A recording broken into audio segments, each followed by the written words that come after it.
Whether it is to compel an audience to watch a standard Transformers movie, or open up a mountain range to perhaps find a couple of golden doubloons, or even more astonishing, to actually launch a man into outer space, explosions have been a large part of human history. But the real question is, how do explosions work?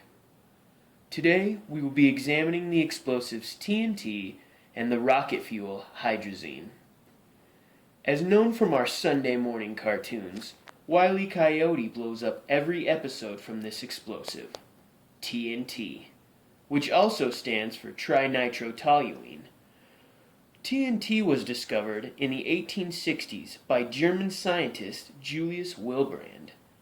It has been used for military, industrial, and mining purposes. So how does TNT blow up? The explosive power of TNT is hidden in its structure.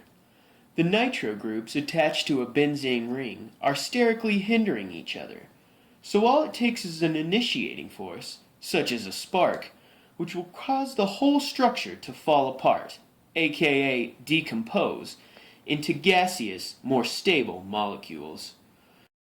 This is an exothermic reaction that only takes 1 gram of TNT plus an initiating force that will result in 1 liter of gas formed.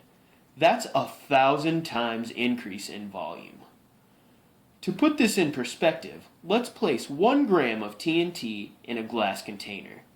Then the resulting reaction will have 1,000 times more volume than the starting material. However, this is not the only part of why TNT explodes. Let's zoom in. During the explosion of TNT, many particles and gaseous molecules fly in every direction at a velocity of almost 7,000 meters per second.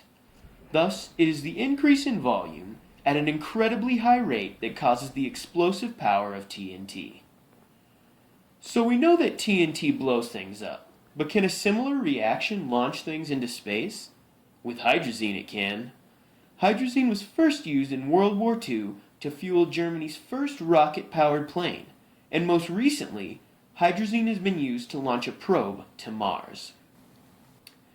Hydrazine is even more exothermic than TNT.